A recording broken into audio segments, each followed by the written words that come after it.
تو آج ہمارے ہاں کچھ لوگ مودی کا ساتھ دے رہے ہیں پاکستان میں بیٹھ کے.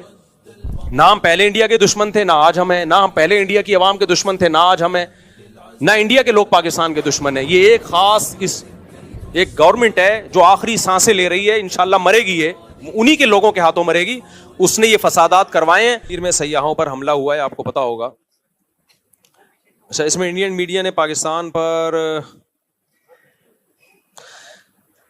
آپ کو معلوم ہے ابھی 2-4 دن پہلے سیاحوں پر ایک بہت بڑا اٹیک ہوا ہے. تو انڈین میڈیا نے پورا آگ کے گولوں اور توپوں کا رخ جو ہے نا میڈیا نے وہ پاکستان کی طرف کر دیا ہے. سنتاس معاہدہ توڑ دیا ہے. سنتاس معاہدہ وہ دونوں پارٹیوں میں سے کسی کو بھی توڑنے کی اجازت نہیں ہے. تو انڈیا اگر یہ کام کرتا ہے, یہ بین الاقوامی لا کی خلاف ورزی ہے. تو انڈیا تو جو کر رہا ہے وہ کر رہا ہے, لیکن آپ اس وقت پاکستان کا حال دیکھیں. پاکستان کوئی ایسی نیگیٹیوٹی نہیں پھیلا رہا. وہاں لوگوں کو ویزے بھی مل رہے ہیں. سکھوں کو کتنے ویزے دیے پاکستان نے ابھی. اگر انڈیا یعنی پاکستان میں ایسا کوئی کام ہوتا ہے نا, پاکستان میں کوئی ملک کے اندر کوئی ایسی کاروائی ہو, انڈیا کتنا خوش ہوتا ہے. ابھی 100 فوجی اٹھا لیے تھے, کتنا انڈیا نے اس کو پروپیگنڈا کیا. انڈیا میں کوئی ایسی تخریب کاری کا واقعہ ہوتا ہے, پاکستان اس پہ کبھی بھی کوئی ایسا رسپانس نہیں دیتا جو غیر سنجیدہ لوگوں کا کام ہوتا ہے. اس سے آپ انڈیا پاکستان کے میڈیا کا فرق دیکھ سکتے ہیں. تو مودی سرکار جو کر رہی ہے وہ تو کر رہی ہے.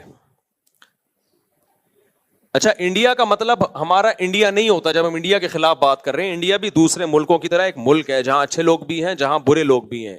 اور انڈیا میں آج بھی میجورٹی مودی سرکار کے ساتھ نہیں ہے. مودی کو لانے والا وہ اسلام دشمن طاقتیں ہیں, بہت کرپشن کے ذریعے اس کو لایا گیا ہے. کوئی بھی پڑھا لکھا آدمی اس کی جو کرتوت ہیں اس سے مطمئن نہیں ہے. لیکن ہمیں اپنی سیاسی جماعتوں میں بعض لوگوں پر افسوس ہوتا ہے جو ایسے موقع پہ وہ رسپانس دے رہے ہیں جس سے انڈیا خوش ہو. بھائی جب کوئی غیر, آپ یہ پہلی بات تو یہ کہ یہ حملہ جو ہوا ہے یہ پاکستان نے نہیں کروایا. جو وہاں حملہ پاکستان کے بھی جو حالات اپنے چل رہے ہیں وہ پاکستان یہ نہیں کر سکتا کہ بین الاقوامی پنگے لینا شروع کر دے. اس وقت انڈیا کو بہانا چاہیے اس وقت پاکستان پہ اٹیک کرنے کے لیے. وہاں کے جو مسلمانوں کی حالت انڈیا نے کر کے رکھی, انڈیا سے مراد مودی گورنمنٹ ہے, جو مسلمانوں کی حالت کر کے رکھی ہوئی ہے وہ ساری دنیا کے سامنے ہے. اس طرح مسجدیں گرائی جا رہی ہیں, کیسی ویڈیوز آ رہی ہوتی ہیں, کسی مسلم کو پکڑ کے ڈنڈوں سے مار رہے ہیں, قتل کر رہے ہیں اس کو.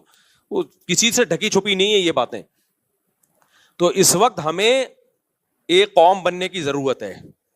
بہت افسوس کے ساتھ کہنا پڑتا ہے, ان کے ملک میں کچھ فساد ہو, کوئی برا ہو, تو بھی ہماری قوم اپنے فوجیوں کو گالیاں دے رہی ہے, اپنے آپ کو برا بلا کہہ رہی ہے. ہمارے ملک میں کچھ ہوتا ہے تو بھی اپنے آپ کو برا بلا. بھائی آپ غیروں کو کیوں خوش کر رہے ہو؟ آپ بتا دو آپ انڈین ہو یا پاکستانی ہو. انڈین سے میری مراد کیا, آپ مودی کے آدمی ہو یا پاکستانی ہو. آپ ڈکلیئر کیوں نہیں کر دیتے؟ انڈیا میں کاروائی ہوئی ہے اور معصوم لوگوں کی جانیں گئی ہیں جس پر ہم بھرپور احتجاج کرتے ہیں کہ بالکل غلط ہوا ہے. یہ جس نے بھی کیا ہے بدترین ظلم کیا ہے. معصوم لوگوں کی جانیں لینے کا کسی کو بھی حق نہیں ہے. وہ سیاح تھے جو کشمیر میں گھومنے کے لیے آئے ہوئے تھے, ان کا قتل کسی بھی طرح سے حلال نہیں ہے. جس نے بھی کیا ہے یہ ظلم ہے, جس کے خلاف جتنی آواز اٹھائی جائے کم ہے. لیکن انڈیا میں جب ظلم ہوتا ہے ہم اس کو ظلم کہتے ہیں, ہماری گورنمنٹ بھی ظلم کہتی ہے, ہمارا میڈیا بھی ظلم کہتا ہے. یہی ظلم جب پاکستان میں ہوتا ہے تو انڈیا کا میڈیا اس کو ظلم نہیں کہتا بلکہ اس پہ بھپتیاں کستا ہے, مذاق اڑاتا ہے اور اس کے پر مذمتی بیان نہیں دیتا وہ. اب انڈیا میں یہ ظلم ہوا ہے, ہمارے کچھ بدبخت ایسے لوگ ہیں پاکستان میں جو اس ظلم پر بھی ہمارے ہی خلاف, یعنی ہمارے ہی حکمرانوں کے خلاف اور ہمارے ہی گورنمنٹ کے خلاف آوازیں اٹھا رہے ہو, بھپتیاں کس رہے ہیں. یار آپ ایک طرف ہو جاؤ, آپ بتا دو ہم پاکستانی نہیں ہیں. ہمارے 20 سیاسی اختلافات فوج سے بھی ہوں گے, سیاست دانوں سے بھی ہوں گے, لیکن معاملہ جہاں مودی سرکار کا آئے گا, پاکستان دشمنوں کا آئے گا, وہاں ہم بھائی ایک پلیٹ فارم پہ بولو جمع ہیں. ہم مسلمان ہیں. اس کے بعد اگر اسلام دشمن قوتوں کی بات آئے گی, کنٹری کی بات آئے گی, تو ہم دوسرے نمبر پہ کیا ہیں؟ پاکستانی ہیں. آپ فیصلہ کر لو, آپ ہو یا نہیں ہو. نہیں ہو تو دفع ہو جاؤ یہاں سے. آپ ایک مذاق بنا لیا بھائی سوشل میڈیا پہ کچھ لوگوں نے, مسلسل اسٹیٹ کے خلاف. آپ کے فوجی شہید ہو رہے ہیں, یار آپ آرمی چیف سے 100 دفعہ اختلاف کرو. کس نے کہا ہے آپ کو آپ اختلاف نہ کرو؟ اور آرمی چیف بناتا کون ہے؟ وزیر اعظم کے سائن سے آرمی چیف بنتا ہے. باجوہ کو کس نے بنایا تھا؟ باجوہ سے پہلے کو کس نے بنایا تھا؟ وزیر اعظم کے سگنیچر کے بغیر آرمی چیف تھوڑی بنتا ہے. آرمی چیف اگر 2 نمبر ہے تو ہمارا وزیر اعظم بھی کیا ہے 2 نمبر. اگر پرانا آرمی چیف 2 نمبر تھا تو پرانا وزیر اعظم بھی 2 نمبر تھا جس نے اس کو بنایا ہے. یہ یک طرفہ جنگ کیوں ہو رہی ہے؟ یہ توپوں کا رخ ایک ادارے کی طرف کیوں ہے؟ برا کہنا ہے سب اس تالاب میں سب ننگے ہیں. ہمارا ایسا کچھ ہم لوگ بے اعتدالی کا شکار ہو گئے ہیں. ایک ادارے کو تو مسلسل ہدف بنایا جا رہا ہے اور باقی سب دودھ سے دھلے ہوئے ہیں. تو ہم نے سب سے پہلے بھائی اسٹیٹ کا مفاد سامنے رکھنا ہے. آرمی میں اچھے لوگ بھی آتے ہیں, برے لوگ بھی آتے ہیں, لیکن میرے پاس آپ کے پاس ملک کو بچانے کے لیے, سرحدوں کی حفاظت کے لیے پاکستان آرمی کے علاوہ کوئی آپشن نہیں ہے. یا تو آپ کوئی تو آلٹرنیٹ دوسری فوج لے کر آؤ تو میں بولوں گا یہ 2 نمبر ہے, یہ 1 نمبر آ گئی.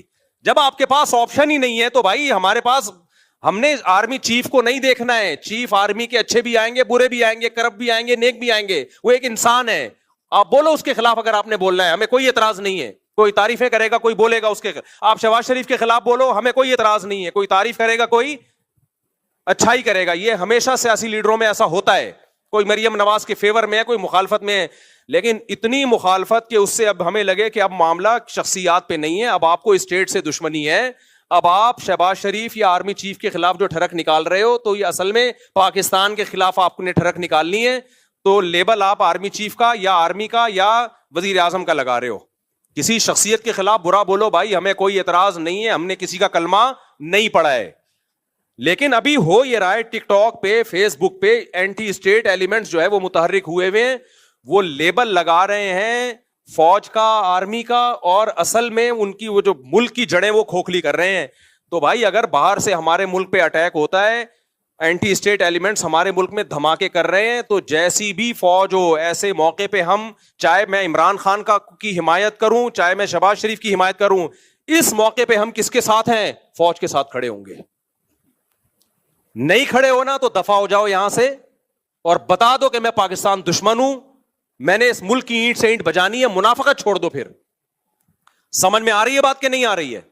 اتنا زیادہ میڈیا پہ بکواس, نیگیٹیوٹی حد ہوتی ہے یار. سیاسی حالات ہمیشہ سے اکھاڑ پچھاڑ ہوتی ہے. بھٹو کو نہیں پھانسی دی گئی تھی کیا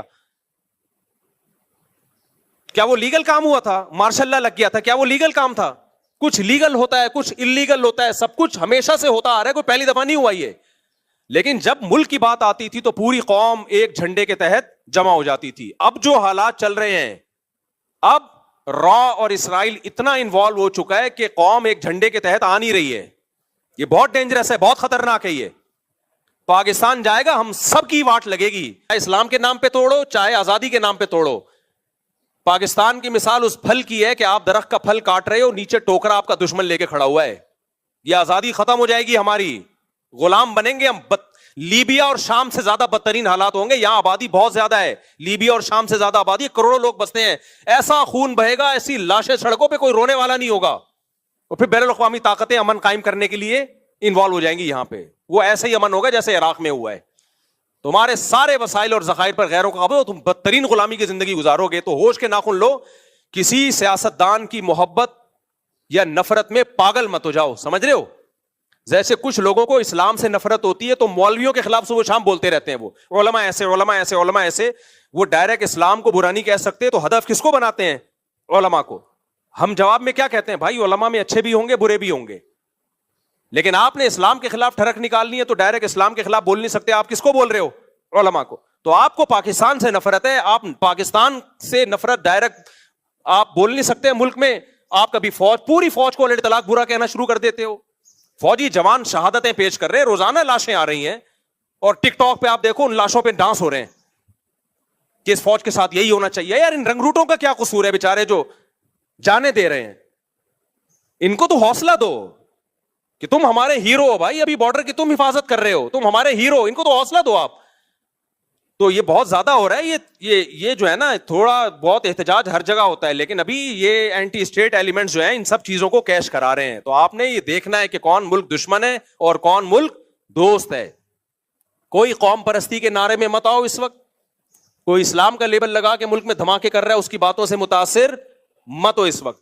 تو جہاں بات آئے گی را کی, مودی کی, ہم انڈیا کے دشمن کبھی بھی نہیں ہے. میرے آدھے رشتے دار آج بھی انڈیا میں ہیں, ہمارے لسنر جتنے انڈیا میں ہیں پاکستان میں نہیں ہے. میں جب حج عمرہ کرنے جاتا ہوں انڈین زیادہ مل رہے ہوتے ہیں, پاکستانی ان سے ٹائم لے کے آ رہے ہوتے ہیں کہ مفتی صاحب سے ملنا ہے. ٹائم کس سے لے رہے ہوتے ہیں؟ انڈین سے. وہ کہتے ہیں یار آپ نے کیپچر کیا ہوا ہے.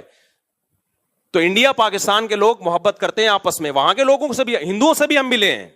کسی کو نہ پاکستان سے نفرت ہے, نہ کسی پاکستانی کو انڈیا سے نفرت ہے. یہ ایک سیاسی جماعت ہے جس کو مودی کہا جاتا ہے, جو اسرائیل کی ایجنٹ ہے, وہ انڈیا میں قتل کرا رہے ہیں. 2011 میں کتنے اچھے حالات تھے انڈیا پاکستان کے, لوگ جا رہے تھے, آ رہے تھے, تجارت تھی, کیونکہ مودی کی حکومت نہیں تھی اس وقت. وہ بھی انڈیا تھا, وہ بھی پاکستان تھا. آج جب سے ان کی حکومت, مودی کی حکومت آئی ہے, اسرائیل کا ایجنٹ ہے بھائی, یہ مسلمانوں کا قتل عام کر رہا ہے ساری دنیا. احمد آباد میں فسادات کس نے کرائے تھے؟ آج جا کے دیکھ لو, وہ ویڈیوز پڑی ہوں گی. احمد, ماں باپ کی لاشیں پڑی ہوئی, ایک چھوٹا معصوم بچہ فٹ پاتھ پہ لیٹا ہوا بیٹھا ہوا حسرت سے اپنے ماں باپ کی لاشوں کو دیکھ رہا ہے. یہ ظلم کس نے کروایا تھا؟ تو مودی نے کروایا تھا. آپ کو پتا ہے سورہ یونس جو ہے یہ مکی صورتوں میں سے ہے, ابتدائی اسلام میں نازل ہونے والی صورتوں میں سے ہے.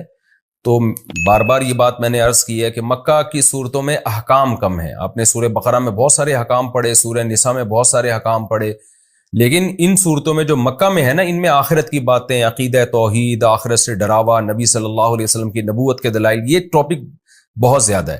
تو یہاں بھی ایسا ہی ہے, ان کو بت پرستی سے نکالنے کی کوشش کی جا رہی ہے اہل مکہ کو, کیونکہ جب تک آپ ایک خدا کو حاکم حقیقی معنوں میں نہیں مانتے, آپ اس کے حکم کو کیسے فالو کرو گے؟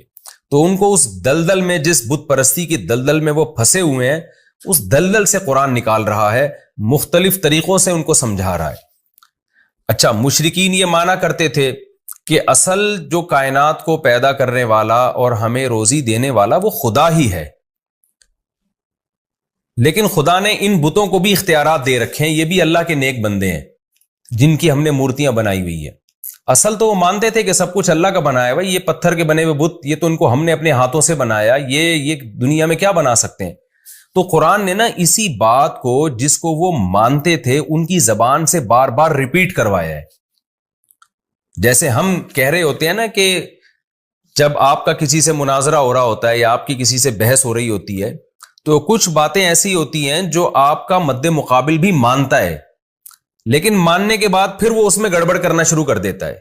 تو سامنے والے کو قائل کرنے کے لیے کیا ہوتا ہے کہ آپ وہی بات اس کی زبان سے بار بار اگلواتے ہیں.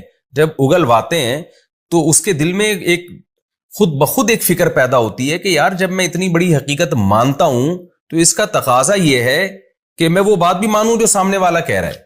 تو قرآن یہاں بھی یہ کہہ رہا ہے کہ مشرکین سے بار بار کہلوا رہا ہے کہ بتاؤ بارشیں کون برساتا ہے, آسمان اور زمین سے روزی کون دیتا ہے. تو اللہ نے اپنے نبی کو حکم دیا, یہ بات بار بار مشرکین سے کہیں گے نا, وہ بار بار کہیں گے اللہ کرتا ہے, اللہ کرتا ہے, اللہ کرتا ہے. تو جب بار بار ان کی زبان سے یہ لفظ نکلے گا اللہ کرتا ہے, تو پھر نبی کو حکم دیا بتاؤ کہ پھر پوچھتے ان کو کیوں ہیں ان پتھروں کو. تو یہ بھی ایک حق کو دل میں اتارنے کا ایک بہترین طریقہ ہے کہ آپ سامنے والے سے بار بار وہ بات اگلوائیں جو ہمارے اور اس کے درمیان متفق ہے, جس میں ہم دونوں کا اتفاق ہے. اس کی مثال ایسے ہے جیسے قرآن نے اہل کتاب کو کہا کہ تعالوا الی کلمۃ سواء بیننا وبینکم, اے اہل کتاب آؤ ایسی بات کی طرف جو ہمارے تمہارے درمیان مشترک ہے. تمہاری کتابوں میں وہی بات لکھی ہے جو ہماری کتابوں میں لکھی ہے, تو ان اتفاقی چیزوں پہ آؤ ذرا مضبوطی سے. وہ کیا ہے؟ اللہ نعبد الا اللہ, تمہاری کتابیں کہتی ہیں کہ اللہ کے سوا کسی کی عبادت نہیں ہوگی, ہم اللہ کے ساتھ کسی کو شریک نہیں کریں گے. تو جب اہل کتاب یہ بات سنیں گے نا تو ان کو ایک موٹیویشن ملے گی کہ یار جب بار بار اللہ ہی کی عبادت کرنی ہے تو پھر عیسیٰ سے مدد مانگنے کا کیا مطلب ہوا؟ پھر یہ ہم نے کیا ڈرامہ رچایا ہوا ہے کہ وہ اللہ کی باڈی سے نکلے اور معاذ اللہ پھر وہ اللہ بھی ہیں اور اللہ کے علاوہ بھی ہیں. تو یہ خود بخود ان کو اس کی برائی ان کے دل میں بیٹھے گی. تو قرآن صرف دلائل کی کتاب نہیں ہے, موٹیویشن کی بھی کتاب ہے. تو اس لیے اللہ تعالیٰ نے جگہ جگہ یہ طرز اختیار کیا کہ مشرکین کی زبان سے اللہ کی بڑائی نکلوائی جائے. جب وہ اللہ کی بڑائی بیان کریں گے تو خود بخود ان بتوں کی برائی ان کے دل میں آئے گی. تو قرآن کہتا ہے قل, اے نبی ان سے کہہ دیجئے, من یرزقکم من السماء والارض, کون ہے جو آسمان سے تمہیں روزی دیتا ہے بارشیں برسا کے, والارض اور زمین سے روزی دیتا ہے. ام من یملک السمع, کون ہے جو سماعت کا مالک ہے, جب چاہے تمہاری کانوں کے سننے کی طاقت ختم کر دے. والابصار, اور کون ہے جو تمہارے دیکھنے کی طاقت کا مالک ہے, اس کو یہ کنٹرول ہے کہ جب چاہے تمہیں تمہاری دیکھنے کی قوت کو ختم کر دے. وَمَن يُخْرِجُ الْحَيَّ، کون ہے جو صاحب کمالات ہے، جو زندہ کو مردہ سے نکالتا ہے. جیسے انڈا ایک مردہ چیز ہے، تھوڑے دنوں میں کیسے اس میں ہارٹ بیٹ پیدا ہوتی ہے، روح پڑ جاتی ہے اور چوزا نکل آتا ہے. وَيُخْرِجُ الْمَيِّتَ مِنَ الْحَيِّ، اور مردہ چیزوں کو زندہ چیزوں سے نکالتا ہے. آپ کو پتا ہے میڈیکل سائنس کے لیے دنیا کا سب سے بڑا مسئلہ حیات کو ڈیفائن کرنا ہے کہ زندگی کی ڈیفینیشن کیا، یہ حیات کیا چیز ہے. تو اللہ نے موت اور حیات کو پیدا کر دیا، کتنا بڑا کمال ہے خدا کا. وَمَن يُدَبِّرُ الْأَمْرَ، اور کون ہے جو معاملات کی تدبیریں کر رہا ہے. کیونکہ اس کائنات میں آپ کو ایک مینجمنٹ نظر آئے گی، تو مینجمنٹ مینیجر کے بغیر نہیں ہوتی. مینجمنٹ کو ہم عربی میں تدبیر کہتے ہیں، اردو میں انتظام کہتے ہیں، کہ انتظام ہے، تبھی کہتے ہیں نا علاقے کا ناظم ہے، منتظم ہے. کیا مطلب؟ جو نظم و ضبط اور پورا ایک اس نے جو ہے وہ ایک سسٹم بنایا ہوا ہے. تو اسی کو عربی میں تدبیر کہا جاتا ہے. وَمَن يُدَبِّرُ الْأَمْرَ، اور کون ہے جو معاملات کی تدبیر کر رہا ہے. پوری کائنات میں ایک مینجمنٹ اس نے باقی رکھی ہوئی ہے. تو جب اے نبی آپ ان سے سوال پوچھیں گے فَسَيَقُولُونَ اللَّهُ، فوراً یہ کہہ دیں گے، عنقریب کہہ دیں گے اللہ. اگرچہ ان کو یہ کہتے ہوئے تکلیف ہو رہی ہوتی ہے کہ ہم اللہ کی کبریائی بیان کریں، کیونکہ ان کو پتا ہے کہ ہم جب اللہ کی بڑائی بیان کریں گے تو ان جو بت ہے نا ہمارے جو جھوٹے معبود ہیں، ان کی برائی آٹومیٹیکلی بیان ہو جائے گی کہ یہ تو کچھ بھی نہیں کر سکتے. لیکن اس کے باوجود قرآن کہتا ہے فوراً یہ پکار اٹھیں گے کہ بھائی وہ تو اللہ ہے، یعنی اس میں تو کوئی دو رائے ہو ہی نہیں سکتی. کیونکہ مشرکین میں اتنی عقل تھی، وہ یہ مانتے تھے کہ جن بتوں کو ہم نے اپنے ہاتھوں سے بنایا ہے، انہوں نے کہاں آسمان سے یہ کمبخت بارش برساتے ہیں، کہاں یہ پورے کائنات کو چلا رہے ہیں. یہ ان کے دل کی آواز تھی جو سوال پوچھنے پر فوراً ان کی زبان پہ آ جاتا تھا یہ جملہ. فقل، تو اے نبی فوراً آپ نے کیا کہنا ہے، افلا تتقون، تو پھر تم ڈرتے نہیں ہو خدا سے، بچتے نہیں ہو اس کی نافرمانی سے. تو جس نے یہ سارے کام کیے ہیں تو اصل تو وہ ہے جس کو پوجا جائے، جس کی عبادت کی جائے. فذالکم اللہ، کیا بلاغت ہے قرآن کی. بس ذالکم اللہ، یہ ہے اللہ. یعنی نبی سے کہا جا رہا ہے آپ ان سے کہیں کہ اللہ گویا ہاتھ کا اشارہ کر کے کہہ رہے کہ جو یہ سارے کام کرتا ہے نا، آسمان سے بارشیں برسا رہا ہے، زمین سے طرح طرح کی نباتات پیدا کر رہا ہے، اور ہر چیز کا مالک ہے، مردے کو زندہ سے، زندہ کو مردے سے نکال رہا ہے، اور پوری کائنات میں ایک مینجمنٹ کو برقرار رکھا ہوا ہے، جس کی یہ صفاتیں ذالکم اللہ، یہی تو اللہ ہے. یعنی محمد صلی اللہ علیہ وسلم جس اللہ کی طرف تمہیں بلا رہے ہیں وہ کوئی اچھمبے کی چیز نہیں ہے، وہ کوئی ایسی مخلوق، ایسی ذات نہیں ہے جو کھوپڑی میں آئی نہیں کہ وہ ہے کیا. یہی تو ہے جو سارے کام کر رہا ہے، بس اسی کی طرف تو تمہیں دعوت دی جا رہی ہے. فَذَلِكُمُ اللَّهُ رَبُّكُمْ، یہی اللہ ہے، تمہارا رب ہے، تمہارا پروردگار ہے. رب کا معنی پالنے والا ہے، الحق برحق ہے. اس کے علاوہ جتنے بھی تم نے خدا بنائے ہوئے سارے باطل ہیں. کیسی بلاغت ہے. میں جب سورہ یونس پڑھا کرتا تھا نا جب طالب علمی کے دور میں، مجھے یہ آیت میں بڑا ایک لطف آتا تھا، ایک بڑا ایک وجد آتا تھا کہ کیسے اللہ نے اپنی صفات بیان کر کے کیسے اللہ نے کہا فذالکم اللہ، یہی تو اللہ ہے. اس کی مثال ایسے جیسے ہم کسی کو سمجھا رہے ہوں، کسی کی کا انٹروڈکشن کروا رہے ہوں کہ بھائی وہ تمہیں بلا رہا ہے اور تمہیں بڑی خدمت کرنا چاہتا ہے، تمہاری دعوت کرنا چاہتا ہے. آپ کہیں یار پتہ نہیں کس کی بات کر رہے ہو، پتہ نہیں کس کی بات کر رہے ہو. ایک دم وہ بندہ سامنے آ جائے، آپ کہیں یہی تو ہے جس کی میں بات کر رہا ہوں. یہ کوئی، اس کو تو تم پہلے سے جانتے ہو، اسی کی تو بات کر رہا ہوں میں جس کو تم پہلے سے جانتے ہو. تم ڈر کیوں رہے ہو اس سے؟ یہی قرآن کا انداز ہے. کیونکہ آپ آج بھی ایتھیسٹ سے جب بات کرتے ہیں نا خدا کی، وہ بھی گھننا بن جاتا ہے. جو خدا کے منکر ہیں نا، وہ بھی کہتے ہیں پتہ نہیں کون سے گاڈ کی بات کر رہے ہو یار، تم ہے بھی کہ نہیں ہے، کہاں ہے وہ، نظر کیوں نہیں آتا. تو اللہ اپنی صفات بیان کرتا ہے کہ یہ سارے کام آٹومیٹیکلی خود بخود نہیں ہو سکتے. تو جو یہ کام کر رہا ہے فذالکم اللہ، یہی ہے اللہ، بالکل تمہارے سامنے ہے، کوئی ایسی چیز نہیں ہے جو تمہاری عقل سے بالا تر ہو. اور اللہ ہے، اور ربکم، یہ پال رہا ہے تمہیں، صرف مالک نہیں ہے بلکہ تمہیں رزق بھی دے رہا ہے، تمہاری تربیت بھی کر رہا ہے. الحق، اور یہی برحق ہے. اس کے علاوہ جتنے جھوٹے خدا تم نے بنائے ہوئے وہ سارے باطل ہیں. فماذا بعد الحق الا الضلال، تو بتاؤ حق کے بعد اب گمراہی کے سوا کیا رہ گیا. یعنی اللہ کا انٹروڈکشن بھی آ گیا، تعارف بھی آ گیا، اور اس سے اللہ کا وجود بھی ثابت ہو گیا، اور اللہ کا ایک ہونا بھی ثابت ہو گیا کہ یہ سارے کام تو اکیلا اللہ کر رہا ہے. جن کو تم معبود بنا کے پوجتے ہو وہ تو کچھ بھی نہیں کر رہے. تو اللہ کا وجود بھی ثابت ہو گیا اور اللہ کا ایک ہونا بھی ثابت ہو گیا. تو اس حق کو اگر تم نہیں مانتے تو بتاؤ حق کے بعد گمراہی کے سوا کیا ہے؟ اس کا مطلب اس حق کو تم چھوڑو گے تو تم گمراہی کی طرف لے کے جا رہے ہو. یعنی یہ نہیں ہو سکتا کہ کوئی آدمی کہ میں تو نیوٹرل ہوں, میں نہ اللہ کو مانتا ہوں نہ میں نہیں مانتا, میں تو ویسی زندگی گزار رہا ہوں, مجھے کیوں گمراہ کہہ رہے ہو؟ نہ اللہ کہہ رہے ہیں جو حق کو نہیں مانتا تو وہ گمراہ ہے. جو حق کو نہیں مانتا تو اس کا مطلب وہ گمراہ ہے. فماذا بعد الحق, تو بتاؤ کیا چیز ہے حق کے بعد؟ الا الضلال, سوائے گمراہی کے. تو اب جو براڈ مائنڈڈ بننے والے لوگ ہیں نا, جو لبرل بنتے ہیں کہ جی ہم کسی ایک طرف نہیں جاتے, نہ ہم خدا کے وجود کو مانتے ہیں نہ انکار کرتے ہیں, اور ہم تو یعنی اعتدال والی رائے اختیار کرتے ہیں, تو اللہ کہتے ہیں نہ, ایک چیز کا حق ہونا ثابت ہو جائے نا تو اس پہ ڈٹ جاؤ. چاہے لوگ تمہیں فنڈامنٹلسٹ کہیں, لوگ تمہیں دقیانوس کہیں, لوگ تمہیں بنیاد پرست کہیں, کچھ بھی کہیں, کیونکہ اگر اس حق کو تم نہیں مانتے تو پھر بیچ کا کوئی دوسرا راستہ نہیں ہے. حق کے علاوہ سب کچھ گمراہ ہے, تو اس کے علاوہ کوئی رائے رکھو گے تو وہ گمراہی والی رائے کہلائے گی. تم پھر معتدل نہیں کہلاؤ گے بلکہ تم گمراہ کہلاؤ گے. فماذا بعد الحق الا الضلال, تو بتاؤ حق کے بعد کیا رہ گیا ہے سوائے گمراہی کے؟ فانا تصرفون, تو تم کہاں پھرائے جا رہے ہو؟ تم اس حق کو چھوڑ کے کون ہے جو تمہیں کہیں اور لے کے جا رہا ہے؟ دیکھیں یہ بھی پیسو وائس کا جملہ استعمال کیا, یہ نہیں کہا کہ فانا تصرفون تم کہاں پھر رہے ہو, بلکہ تم کہاں پھرائے جا رہے ہو. کیا مطلب؟ کون سی طاقت ہے جو تمہیں حق سے ہٹا کر کہیں اور لے کے جا رہی ہے؟ اس میں بھی بلاغت ہے. بلاغت یہ کہ انسان کا ضمیر, اس کی عقل تو کہتی ہے کہ حق یہی ہے, لیکن کوئی غیر مرئی طاقتیں ہیں جو انسان کو ہٹا رہی ہوتی ہیں وہاں سے. وہ شیطان بھی ہو سکتا ہے, وہ آپ کا کلچر بھی ہو سکتا ہے, وہ آپ کے ملکی قوانین بھی ہو سکتے ہیں, وہ آپ کا انوائرمنٹ, اور بہت ساری اور چیزیں ہیں جو انسان کو, آپ کی خواہشات بھی ہو سکتی ہیں, وہ ساری چیزیں آپ کو ہٹا رہی ہوتی ہیں, کھینچ رہی ہوتی ہیں دوسری طرف. تو اللہ کہتے ہیں کہ آپ کو کہاں پھرایا جا رہا ہے, کہاں گھمایا جا رہا ہے, یعنی کوئی اور گھما رہا ہے آپ کو. سوچو کوئی اور گمراہ کر رہا ہے, گویا آپ تو گمراہ نہیں ہونا چاہتے لیکن ایسا لگتا ہے کوئی طاقت ہے جو آپ کو سیدھے راستے سے ہٹا رہی ہے, اس کے بارے میں غور کرو.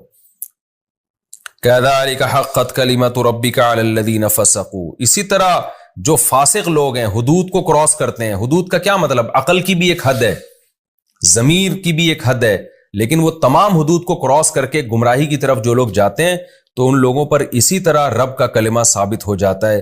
وہ کلمہ کیا ہے کہ لا یؤمنون, یہ لوگ ایمان نہیں لے کر آئیں گے. یہ کلمہ ان پر ثابت ہو جاتا ہے, اللہ کا کلمہ, کہ یہ ہٹ دھرم لوگ سب کچھ مان کے بھی کہ اس کائنات کو چلانے والا اللہ, پیدا کرنے والا اللہ, اس کے بعد بھی وہ گمراہی کا راستہ اختیار کرتے ہیں. تو دیکھو اس طرح سے اللہ کی بات ان پر ثابت ہو جاتی ہے, لیکن کن پر؟ جو حدود کو کراس کرتے ہیں. قُلْ هَلْ مِن شُرَكَائِكُم مَّن يَبْدَأُ الْخَلْقَ ثُمَّ يُعِيدُ, اے نبی ان سے کہہ دیجئے, مزید سوال پوچھیں کہ تمہارے جو معبود ہیں ان میں کوئی ایسا ہے جو مخلوق کو پہلی مرتبہ جس نے پیدا کیا ہو, ثُمَّ يُعِيدُهُ, پھر اس کو دوبارہ بھی پیدا کرے میدان حشر میں. تو فرسٹ ٹائم بھی نہ کسی نے پیدا کیا اور دوبارہ پیدا کرنا تو سوال ہی پیدا نہیں ہوتا. قُلِ اللَّهُ, آپ ان سے کہہ دیجئے اللہ ہی ہے, يَبْدَأُ الْخَلْقَ, جو مخلوق کو پہلی دفعہ پیدا کرتا ہے, ثم يعيده, پھر دوبارہ بھی پیدا کرے گا. اچھا یہاں آپ ایک بلاغت کا نقطہ دیکھیں.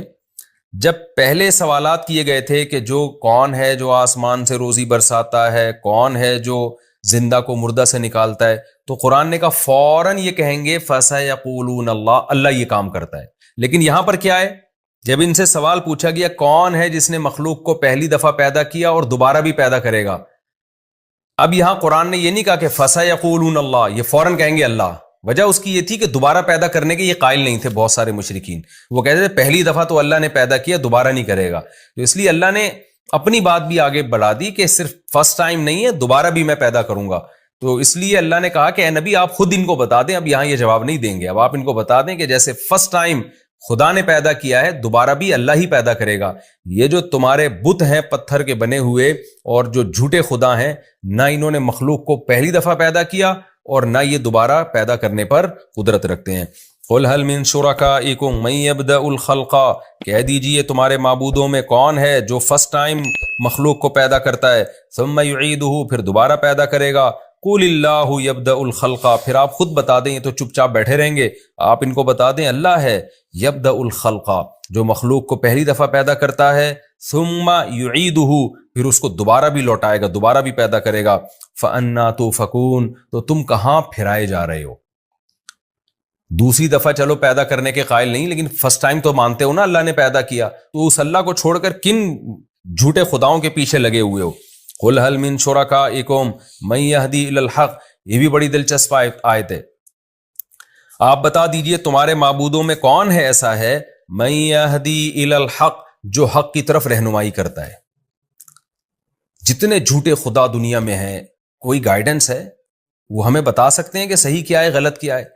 اور جو اللہ ہے وہ تو ہمیں حق بتا رہا ہے، وہ بتا رہا ہے زنا بری چیز ہے، نکاح بری چیز نہیں ہے، سود بری چیز ہے، تجارت بری چیز نہیں ہے، شراب بری چیز ہے، اور حلال اور پاکیزہ اموال بری چیز نہیں ہے۔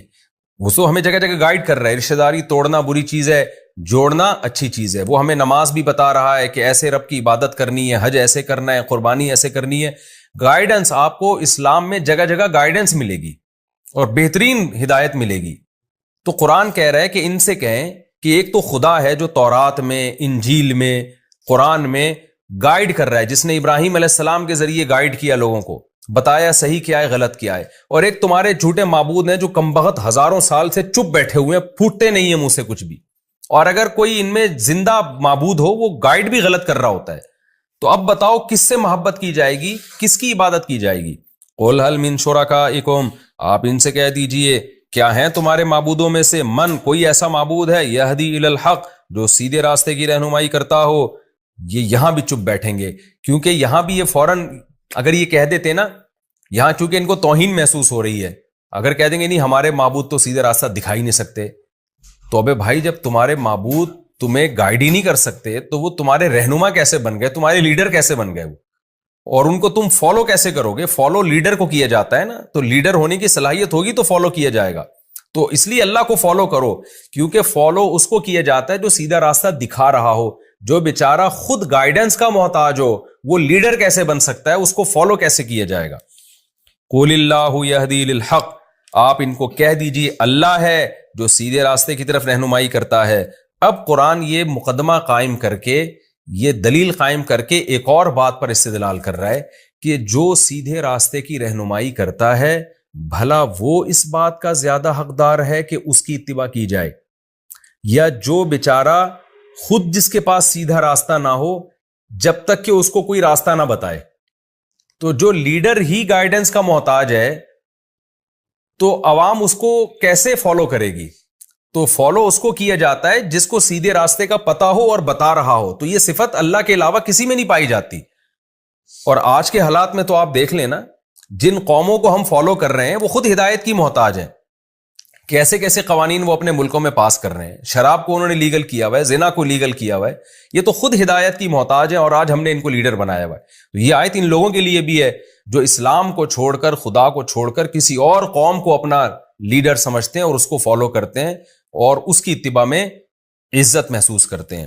قرآن کہتا ہے افمن یہدی الی الحق، بھلا وہ ذات جو حق کی طرف رہنمائی کرے، احق، وہ زیادہ حقدار ہے، ان یتبع، کہ اس کی اتباع کی جائے، من، یا وہ زیادہ حقدار ہے، لا یہدی، جو خود سیدھے راستے پر نہ ہو، الا ان یہدا، الا یہ کہ اس کو ہدایت دی جائے، یعنی جب تک کہ اس کو ہدایت دی نہ جائے، وہ خود سیدھا راستہ متعین نہ کر سکتا ہو، تو اس کو کہاں سے فالو کیا جائے گا؟ فالو اس کو کیا جائے گا جو تمہیں سیدھا راستہ بتاتا ہے، اور وہ اللہ کے سوا کوئی بھی نہیں ہے۔ فما لکم، تو تمہیں کیا ہو گیا، کیف تحکمون، تم کیسے فیصلے کر رہے ہو کہ خدا کو چھوڑ کر، یعنی خدا کے علاوہ کسی کو بھی آپ لیڈر بنائیں گے نا تو یہ آیت سب پہ صادق آ رہی ہے۔ تو اس لیے قرآن کا یہ دعویٰ ہے کہ فالو صرف اللہ کو کیا جائے گا۔ خوب سمجھ لیں، محمد صلی اللہ علیہ وسلم کو جو فالو کیا جاتا ہے نا، آپ کی ذات کی وجہ سے نہیں، بلکہ اس لیے کہ آپ اللہ کا قانون لوگوں کو بتا رہے ہیں، ورنہ نبی صلی اللہ علیہ وسلم کی شخصیت بھی مقصود نہیں ہے۔ یہ بھی قرآن میں جگہ جگہ مضمون پہلے آ چکا ہے، کیونکہ آپ نے بار بار یہ بات کہی ہے قرآن میں کہ اے نبی آپ ان کو بتا دیجئے کہ میں بھی اس قانون کا پابند ہوں جو مجھ پر لازم ہو رہا ہے، مجھ پر نازل ہو رہا ہے، اگر میں اس کو فالو نہیں کروں گا تو مجھے بھی اللہ کے عذاب کا ڈر ہے۔ تو اس سے پتہ چلتا ہے ہم جو نبی کو فالو کرتے ہیں اس لیے کہ نبی اللہ کے حکام ہمیں بتاتے ہیں، وہ اللہ کی مرضی کے خلاف نہیں چلاتے، ورنہ اصل مقصد جو اسلام کا دعویٰ ہے صرف اور صرف اور صرف اللہ ہی ہے جو اس قابل ہے کہ اس کی اتباع کی جائے، اللہ کے علاوہ کوئی قابل اتباع نہیں ہے۔ وما يتبع اکثرهم الا ظنا، ان میں سے اکثر لوگ گمان کو فالو کرتے ہیں، دلیل کو فالو نہیں کرتے۔ گمان کیا ہے کہ کسی بابے نے، بزرگ نے کہہ دیا کہ یہ معبود ہے، اس کو فالو کرو، کسی نے کوئی قانون سازی کر کے دے دی، کوئی اس کو فالو کر رہا ہے۔ میں یہ ظن کی بحث پچھلے لیکچروں میں بہت ڈیٹیل سے بتا چکا ہوں کہ قرآن میں جو ظن کا لفظ ہے کتنے معنوں میں استعمال ہوتا ہے۔ تو یہاں جب ظن ہے نا، اس سے وہ ظن مراد ہے جس ظن کے پیچھے کوئی دلیل نہ ہو۔ ظن اور گمان کی دو قسمیں، ایک ظن وہ جو ناشی یعنی دلیل ہوتا ہے، اس کے پیچھے کوئی نہ کوئی دلیل ہوتی ہے، اور ایک وہ ظن ہوتا ہے جو اٹکل پچو، وہ ہوائی باتیں، فلاں سے سن لیا، جیسے آج کل ہے نا کالی بلی آگے سے گزر گئی تو یہ ہو جاتا ہے، کوا بیٹھ گیا تو یہ ہو جاتا ہے، جو فضول قسم کی چیزیں جن کے نہ کوئی سر نہ پیر۔ تو اللہ کہتے ہیں یہ لوگ بھی زیادہ تر ظن ہی کو فالو کر رہے ہیں، اور خدا کو جس کے برحق ہونے کے بے شمار دلائل ہیں اس کو فالو نہیں کر رہے، تو گمان کو فالو کر رہے ہیں۔ ان الظن لا یغنی من الحق شیئا، تو اس طرح کے جو ظن ہیں جن کی کوئی پیچھے دلیل نہیں ہوتی، یہ حق کا ذرا بھی فائدہ نہیں پہنچاتے، اس سے انسان کبھی بھی حق تک نہیں پہنچ سکتا۔ ان اللہ علیم بما یفعلون، جو کچھ یہ لوگ کر رہے ہیں اللہ اس سے باخبر ہے۔ وما كان هذا القرآن ان يفترى من دون اللہ، اور یہ قرآن بھی ایسا نہیں ہے کہ اللہ کے سوا، اللہ کے علاوہ سے گھڑ دیا جائے اس کو، یعنی اللہ کے علاوہ کسی مخلوق کے ذریعے اس کو گھڑ کے لوگوں کے سامنے لا کے پیش کر دیا جائے، کوئی شاعر ہو جو یہ کلام پیش کر دے، ایسا بھی نہیں ہے۔ ولیکن تصدیق الذی بین یدی، کیونکہ نبی جب یہ قرآن پڑھتے تھے نا تو بلاغت تو اس میں بلا کی ہے، یہ عجیب آیتیں، مشرکین بڑے ہل جاتے تھے اندر سے۔ قرآن کہتا تھا من یرزقکم من السماء والارض، کون ہے جس نے آسمان اور زمین سے تمہیں رزق دیا، کون ہے جو تمہیں سیدھا راستہ دکھاتا ہے؟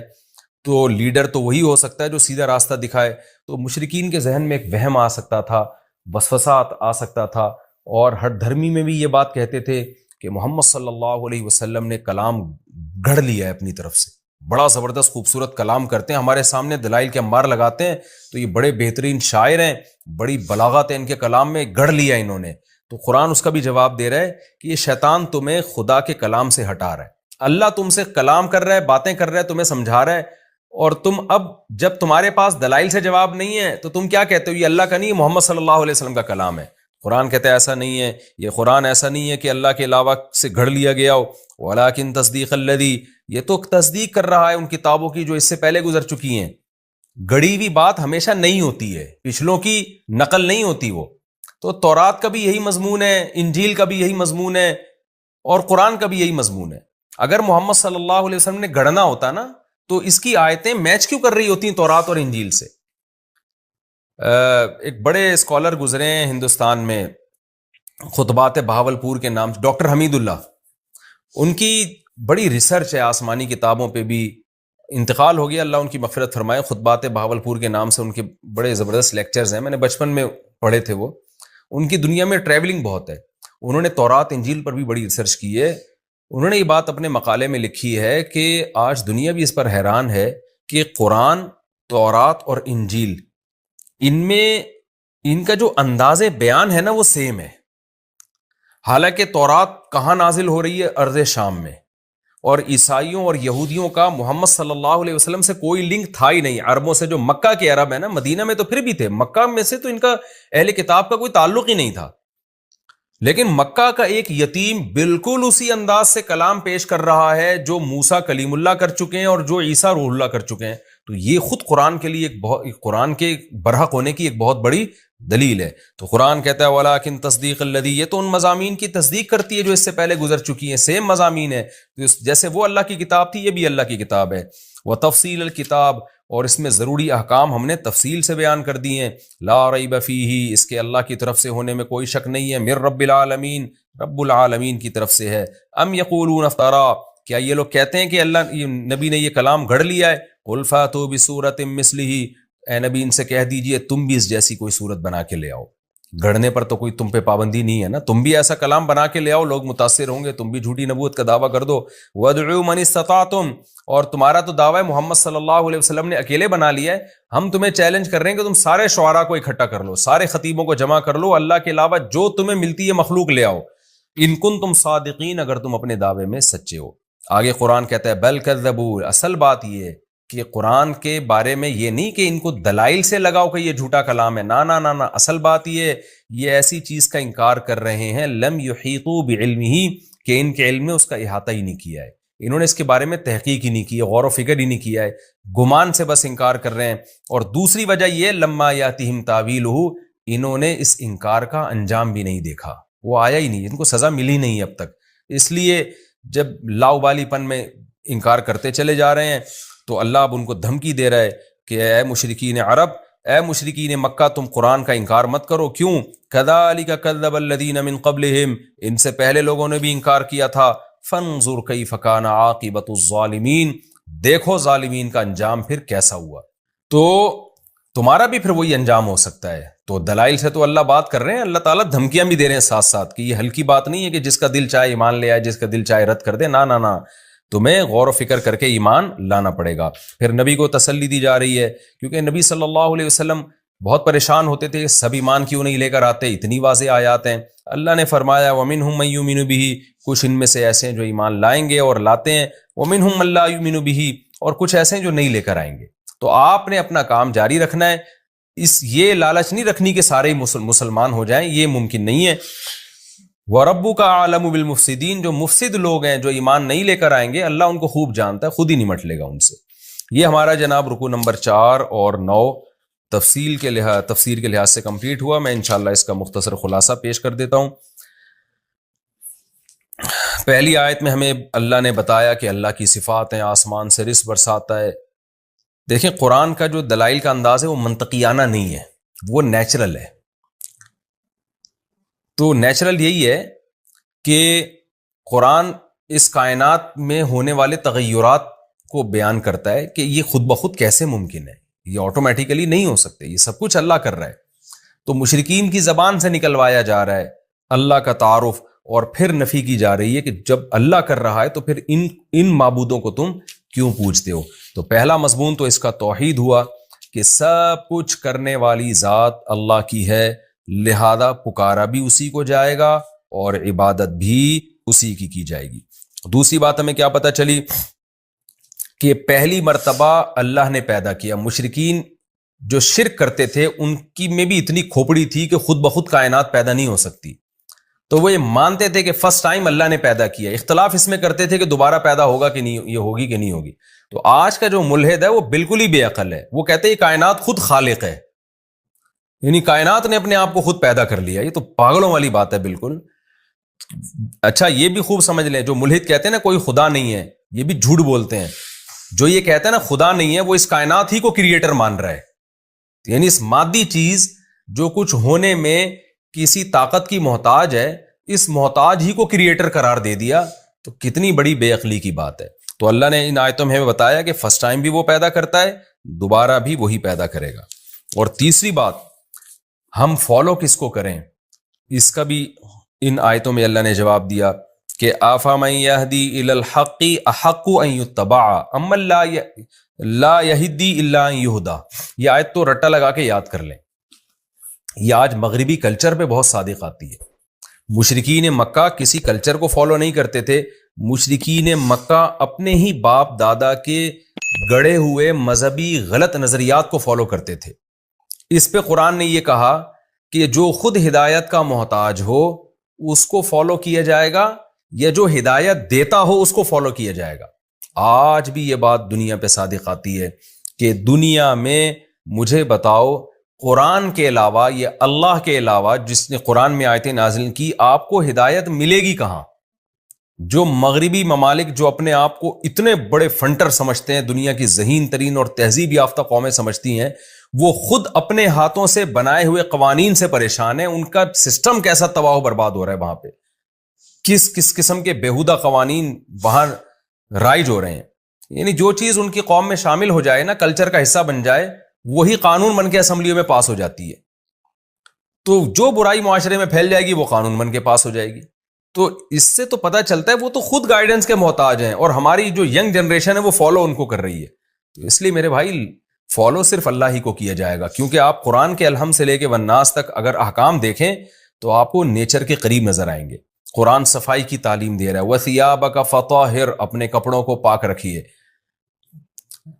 یا ایھا النبی کلوا من الطیبات واعملوا صالحا، کہ کھاؤ بھی پاکیزہ اور عمل بھی پاکیزہ ہو. تو ہر چیز میں پاکیزگی جھلک رہی ہے، اس میں طہارت جھلک رہی ہے. تو اس لیے یہ 2 اور 2 4 کی طرح ہے کہ یورپ کے پاس، اہل مغرب اقوام کے پاس، ان لوگوں کے پاس ہدایت نہیں ہے. تو اللہ کہہ رہا ہے بھلا جس کے پاس خود ہدایت نہ ہو وہ اس بات کے زیادہ لائق ہے کہ اس کو فالو کرو، یا جو خود لوگوں کو ہدایت دے رہے جیسے کہ اللہ. ظاہر ہے اللہ کے علاوہ ہمارے پاس کوئی نہیں ہے جس کو ہم فالو کریں. اب اللہ نے ہمیں بتایا کہ میرے احکام تمہیں نبی بتائیں گے، لہذا نبی جیسا کر رہے ہیں اور جیسا کہہ رہے ہیں اس کو فالو کرتے چلے جاؤ. تو ہم نبی کی اتباع جو کرتے ہیں اس لیے تاکہ ہم اللہ کی اتباع کر سکیں. اور وما یتبع اکثرهم الا ظنا، اس میں ہر باطل کی جو بیس ہے وہ یہی ہوتی ہے. اس کے تحت علماء نے لکھا ہے کہ آج کل جو لوگوں کے سیاسی تبصرے یا اوٹ پٹانگ تبصرے، جن کی کوئی دلیل ہی نہیں ہوتی، ان کے پاس کوئی معلومات ہی نہیں ہوتی، اور بیٹھ کے آپ دیکھیں نا 4 آدمی جمع ہوں گے تو چاروں پھینکنا شروع کر دیتے ہیں، وہ یہ کر رہا ہے، وہ یوں کر رہا ہے، وہ غلط ہے، وہ صحیح ہے. کسی کے پاس کوئی اوتھینٹک بات نہیں ہوتی، کوئی دلیل نہیں ہوتی. تو یہ ہر باطل کے پیچھے یہی فلسفہ ہوتا ہے، بغیر تحقیق کے، بغیر دلیل کے بات کرنا. تو مشرکین عرب بھی اسی بیس پہ برباد ہوئے. اور پھر ان آیتوں میں ہمیں یہ بھی بتایا گیا کہ قرآن اللہ کا کلام ہے، اس کی بلاغت ایسی ہے. اس پر میں بہت ڈیٹیل سے سورہ بقرہ میں بات کر چکا ہوں کہ یہ جو قرآن بار بار دعویٰ کرتا ہے کہ اس جیسا کلام نہیں لا سکتے، اس کا مطلب کیا ہے. اس میں پہلے لمبی چوڑی بحث کر چکا ہوں، دوبارہ اس کو ریپیٹ نہیں کروں گا. تو خلاصہ یہی کہ بلاغت میں اس جیسا کلام عرب عاجز آ گئے. کوئی کسی نے جھوٹا کلام بھی پیش کرنے کی کوشش نہیں کی، ان کو پتا تھا کہ یہ ممکن نہیں ہے ہمارے لیے. تو اس سے قرآن کی صداقت کا بھی پتہ چلا.